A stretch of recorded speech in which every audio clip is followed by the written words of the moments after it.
Hey, what's going on, you guys? This is your boy Jamar 4 here once again. Let me see if I can adjust this so it's not as bright. Okay. We're here for another episode of the Washington Post. And I know I have to really get back into the swing of doing these videos again since most of the shows are on off season right now that I used to watch.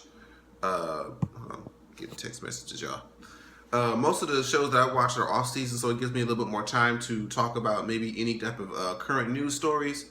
And the format of the video is just going to be taking the top three news stories, because not everything I feel like I can really talk about much. So I'm going to take the top three news stories that happened recently and, just briefly discuss them and give my opinion on what happened. So one thing that everybody's been talking about lately is the Tamar and her being fired from The Real.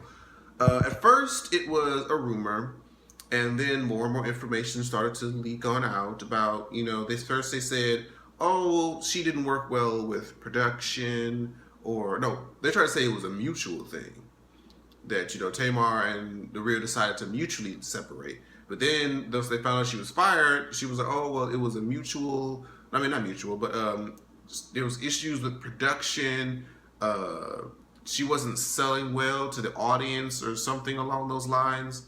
And that whole situation sounds fishy to begin with. Now, I don't know about you. I didn't really watch The Real like on my actual television. The only time that I would see The Real, it would be through some sort of clips on the internet if something was said, like with the Chris Brown thing that started that whole Instagram beef. Of course, when, Tamar was talking about her being a Muppet.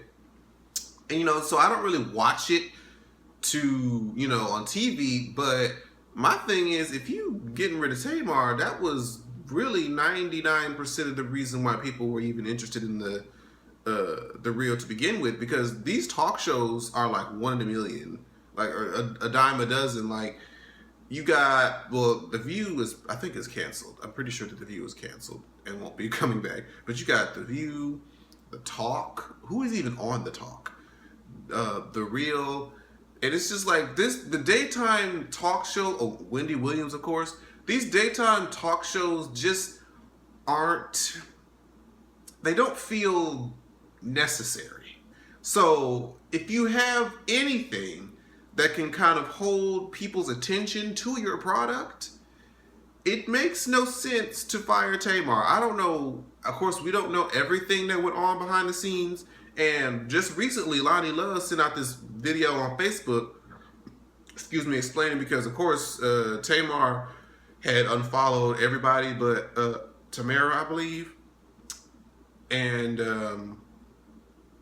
so it was like, made it seem like there's this whole issue with her, and she put this long Instagram message about, being stabbed in the back, and I'm going to take a break from social media, and I had to, it's not about my man, it's not about my sisters, this, that, and the fourth. And then you got her old, what was it, her makeup artist, or old assistant or whatever, came up there and was digging hard into The Real. Talking about,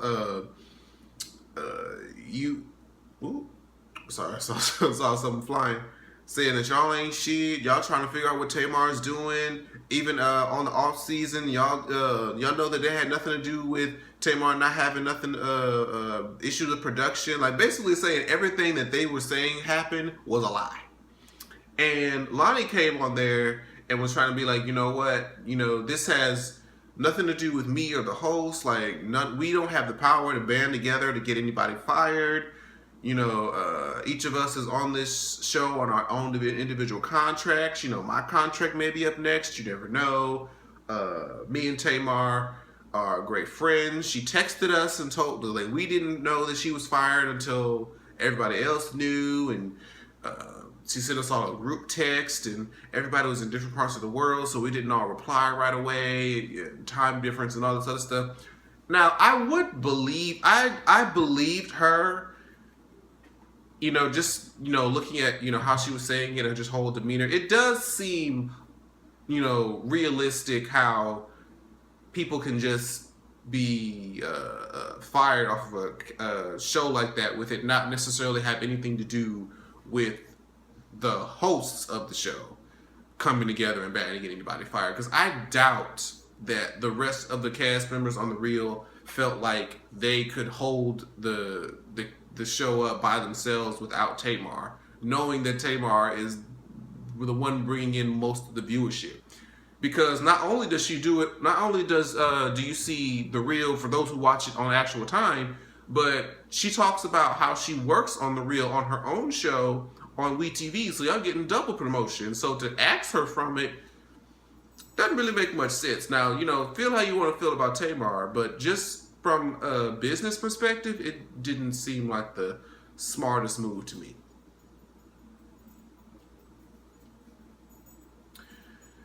Now, really quickly, and I do mean really, really quickly, I was going to do a whole separate video for the Billboard Awards, but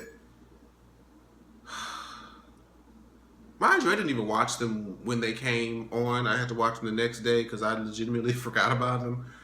But what is it about these award shows that just insist on being shitty? Like, they don't put, like, award shows used to be like these big events. Like, y'all remember when we used to be excited and just get our whole life and existence from an award show performance, a fully televised award show performance? Now it's like they're just jokes, and it's, I don't know what's going on. I don't know if it's how they're managing the whole setup of the show, but it's just like each performer is like, eh. Even the ones that are like good, they're still just like, they're so few and far between that they're not enough to hold up the show as a whole. And people just like, I think people only watch these shows just to see if possibly they might do a good job this time. Let me just tune in this time to see if maybe they might do a good job. And we're going to point out some of the things about this show. The good and the bad. Brittany started off the show. It was cute. It wasn't bad. She was moving more than I was expecting her to move. She'd get up all the hits. She gave out I'm a Slave for You, Toxic, which were, okay, well, I would have been there. She even gave you a little bit of Work, Bitch. So I was like, okay, but I kind of wanted some, Femme Fatale hits, but you know what? That's neither here nor there. But I think she did a really good job. She did Britney. Okay. She was never really my favorite entertainer. I didn't have a problem with her. I did like a lot of her songs, but I just didn't have the kind of exposure to her like I guess most of her hardcore fans did. But I still think she did a good job. Ciara and Ludacris were hosting the show. Their chemistry only works in music, I think, because hosting, it felt forced a little bit. They looked great. They looked amazing, but just their banter felt read off the prompter. It didn't feel like it flowed together, at least not to me. Other people I felt differently. I felt like, but I will say congratulations to Ciara for getting that with IMG modeling deal. That's where she's gonna start making her bank, because homegirl has bone structure to the gods and legs to the gods. So she's a beautiful woman, and I just feel like this is a positive turning point in her life. Granted, she has to give joint custody in the future, but I mean, you got this whole modeling thing going on. You got a fine football playing husband to be going. You don't need to be worried about nothing in the future you got going on. So let's see, what else about the Billboard Awards do I want to remember? I want to get like all the bad. I'm gonna get all the bad stuff out. We're gonna leave off on a good note. So Gwen Stefani and Blake Shelton did this duet of a song that I really don't know or care about. But the only thing I could look at was Gwen's makeup. Usually, anytime, I swear I've never seen Gwen without her eyeliner and red lip. Like, I really can't think of a time where she didn't have, well, maybe when she was doing the voice, she may have had a nude lip, but she still was beat. For some reason, she looked greasy.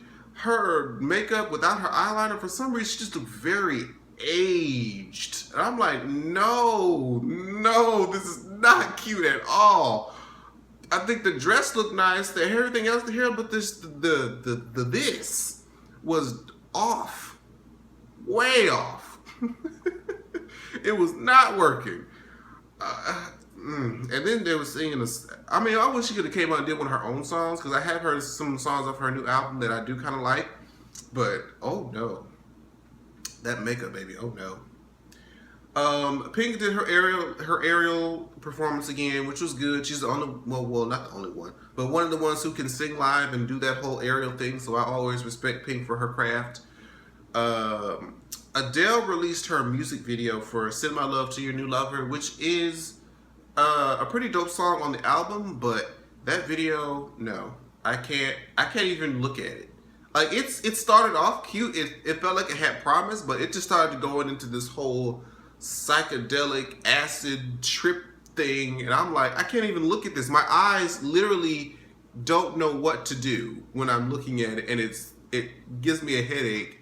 And it's a shame that, you know, such a good song is accompanied with this. Like recent videos, have y'all noticed that? There hasn't been like a really good, just straight up music video that's been really memorable yet. I guess the closest thing we can get is Beyonce's HBO Lemonade thing. Like, other than that, these visuals for these songs are kind of coming and going. And I'm just like, what happened to when music videos used to be like, you know, a whole event? You know what I'm saying? Those days are dead and gone. So the positive highlights, well, no, I forgot one horrible highlight. How could I forget that Prince tribute? We don't even gonna really give that tribute any energy because I'm sure me along with the rest of the world paid it. And did y'all see when BET get that shade saying that they're gonna do their own Prince tribute? And at the bottom it said, yeah, we saw that. Don't worry, we got you. Madonna went up there, brought Stevie Wonder up there. I'm just like, I mean, whose video was I watching? I can't remember whose video I was that watching that made it seem like, well, why would you pick, I think it was Funky Dineva, who said, why would you pick Madonna to do a Prince tribute? And it's like, well, Madonna and Prince used to date. I didn't know that. That's interesting. But the Billboard is a primarily white audience show, and Madonna is the queen of, you know, pop as far as the white audience goes. So I guess it only made sense for people to want to tune in to the tribute because she was doing it. That was kind of like the logic behind it, but no, it just didn't work. And I'm not even really like a big Prince fan because it's not like I didn't like his music. I wasn't exposed to it a lot, honestly, but I still respected him for what he did do and the songs that I did know. But they really tried that. That was horrible. I couldn't even finish the whole thing, but I knew that was the last act. I was like, okay, I'm done. I can't. And now we get to the best parts of the show, at least for me. Of course, y'all know my girl Rihanna. She went up there and did "Love on the Brain," and she sounded great. I think it was amazing. I thought she did good at the anti-tour that I went to, but she really just put her whole uterus into this performance. Like, I enjoyed it. Some people still said that they didn't like it for, you know, their own personal reasons, but I've watched it countless times already and got my life each and every time. So congratulations to her. And then the Celine Dion portion of the show where she had to, you know, hear about how she had to lose her husband and her brother, I believe, in the same week. And she has a new song called "The Show Must Go On." And it was just really, really powerful. And I could feel the emotion through the screen. I really felt for her. And it meant a lot for her son to give her that award. Like, it was a positive moment. Probably the best moment of the show. Because Celine is a legend. She's one of the few who just has that voice that's just effortless. Like, I saw her video of her warming up in the bathroom with those acoustics. And it just came out like butter. Like, it was just flawless. So I really, really enjoyed that. Lastly, we're off the Billboard Awards. Lastly, I just want to talk about this whole B and J joint album that's supposed to be coming out. And a lot of people are just kind of like, well, was Lemonade just a publicity stunt? Because you can't do this whole HBO special and album about, you know, male bashing and your husband and infidelity, and then turn around in the next few months talk about, oh, I'm going to release an album with my husband. Now, My issue with Beyonce, I don't want even to call it an issue, but the reason how I always have somewhat of a disconnect from her is because she doesn't do interviews, so we don't really know. We can't really connect her music to her because we don't know how it applies. We don't know if she's recording it for somebody else's perspective. Like for me, if I feel like I have a better idea of who the person is in real life and they allow to share just different things about themselves, it makes the music more authentic, more genuine, you know, easier to connect to, basically. Beyonce doesn't do that anymore. She just kind of lets her art speak for itself, which some people like. They like to be able to have their own interpretation. But for me personally, it leaves sort of a disconnect. And it's like, I don't know, should I believe you when you say this? You know? And so now the people are feeling like it's a publicity stunt, that Lemonade was just, you know, to get people talking about this joint album that they want to do.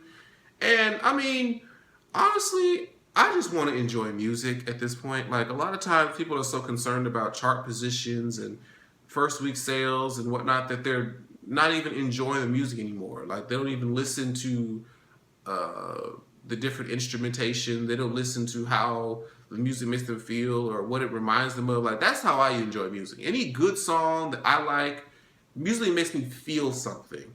And as long as I can feel something, that's all that really matters to me. If it was a publicity stunt for this whole new album, whatever. If I'm still enjoying the songs, I'm just going to enjoy the songs. So I just said let people just drop it.